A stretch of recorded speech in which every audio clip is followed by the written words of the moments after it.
Hello, everyone. I'd first like to start off by saying that California is actually one of 11 states across the whole U.S. to actually have its people be able to get paid for selling its recycling.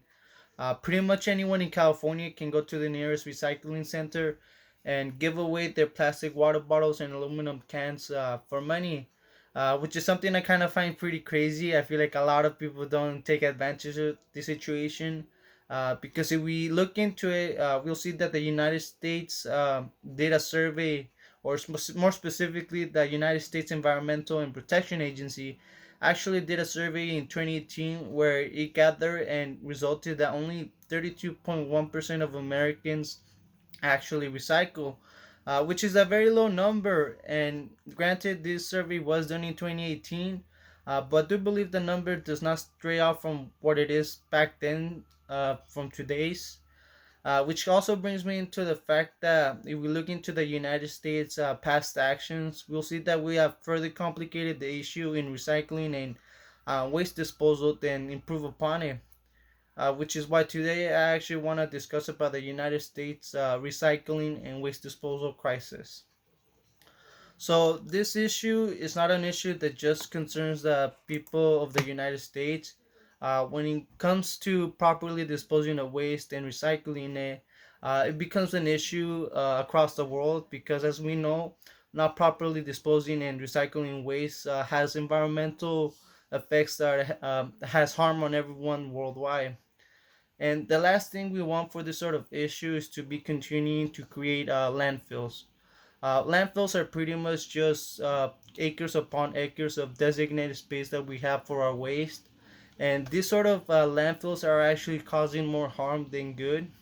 Um, because it's been found that these landfills actually create 21 times more powerful greenhouse gases than carbon dioxide itself.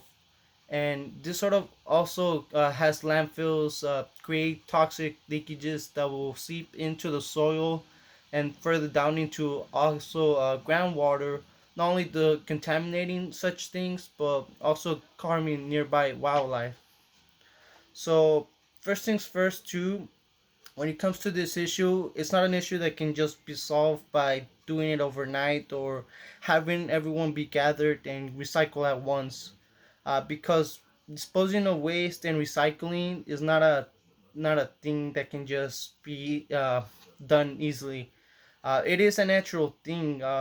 Being able to dispose of your waste is normal. We all have to do it eventually. But it becomes an issue the moment that we stop doing it properly. And what really doesn't help is the fact that for decades the United States has been exporting our recyclables and our waste to other countries like China, who have the facilities that we don't have to fully process and recycle all the material that we have.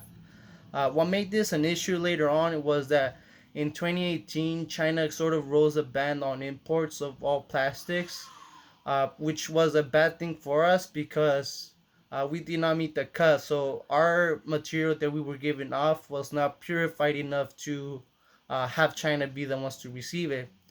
And this sort of made a whole plummet and a whole crash in the whole recycling market, which is bad because we can no longer have facilities where we could have our recyclables actually be recycled. And the United States, rather than improve upon its own facilities or creating some sort of federal recycling program to solve this issue, just continue on to sending off our recyclables to other countries like Thailand and Taiwan, who actually do not have the facilities or the proper processes to fully recycle our materials, thus actually causing more harmful environmental issues on them and on us as well. And since then, since 2018, there has been an economic environmental challenges because of the market plummeting recyclables. Because the thing about recycling is that it's very dependent on the processing facilities that buy that recycling and actually recycle it. And although this issue might seem like it cannot be fixed, it's actually quite the opposite. Since recent as 2020, there has been more than 37 states who actually have considered around 250 bills that will deal with plastic solution. and recycling, according to the National Caucus of Environmental Legislators. This sort of also includes bans on single-use plastics, which is plastics that can only be used one and cannot be recycled again. And then there's actually companies that are not just trying to send off our recyclings to other countries, but they're looking for better methods to recycle.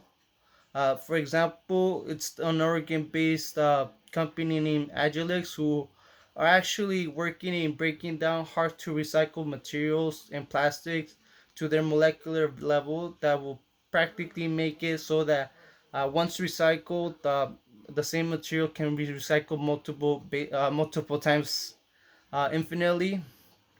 And then there's also another company, Seattle-based, called Ritwell, that's actually providing services of collecting hard to recycle materials and discards it from the people properly too.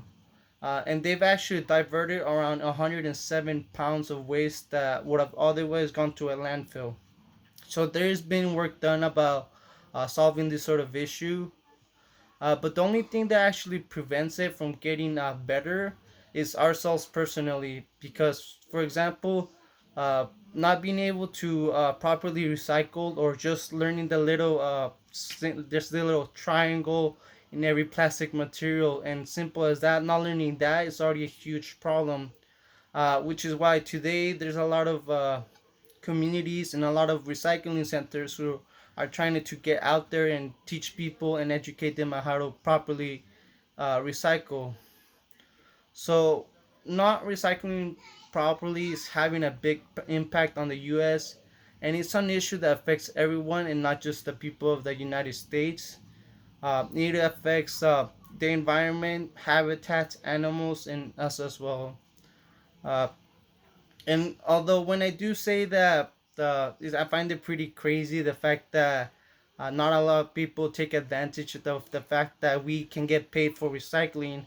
I find it crazy because we're having to be incentivized to recycle rather than try to do it on our own without just having an incentive. Thank you.